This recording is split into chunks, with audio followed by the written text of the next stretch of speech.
शादीशुदा लोगों के लिए एक बड़ी सीख देने वाली कहानी। एक प्रेमी और प्रेमिका शादी के पहले आपस में एक दूसरे को बहुत प्यार करते थे। थोड़ी नोक-झोंक उनमें होती रहती थी, फिर प्यार में वे मान जाते थे। कुछ दिनों बाद उनकी शादी हो गई। कुछ दिन तो बहुत ही मज़े में कटा, लेकिन इसके बाद उनमें हर छोटी-मोटी बात को लेकर नोक-झोंक होनी शुरू हो गई थी। कई-कई दिन तक उनमें बातचीत बंद होने लगी।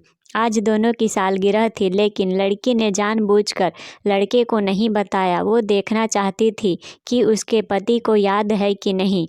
पर आज पति सुबह ही उठा और नहा धोकर जल्दी ही बाहर चला गया। बीवी रुआंसी हो गई। थोड़ी देर बाद दरवाजे पर घंटी बजी। उसने दरवाज़ा खोला और देखा कि उसका पति गुलदस्ते और उपहारों के साथ एनिवर्सरी सरप्राइज़ लाया था। उसने उपहार लेकर पति को गले से लगा लिया। फिर पति घर के अंदर चला गया। तभी बीवी के मोबाइल पे पुलिस वाले का कॉल आया। उसने कहा कि तुम्हारे पति की लाश मिली है।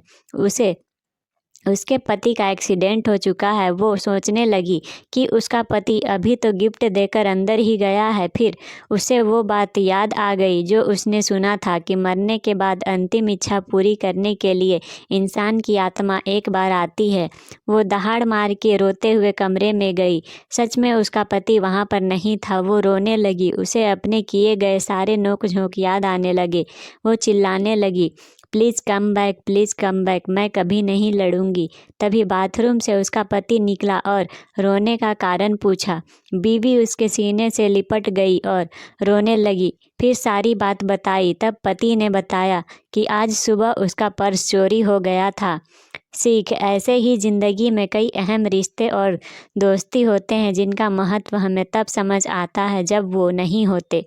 प्यार बांटिए, नफ़रत कहाँ तक ढो पाएंगे। रिश्तों की अहमियत को समझिए।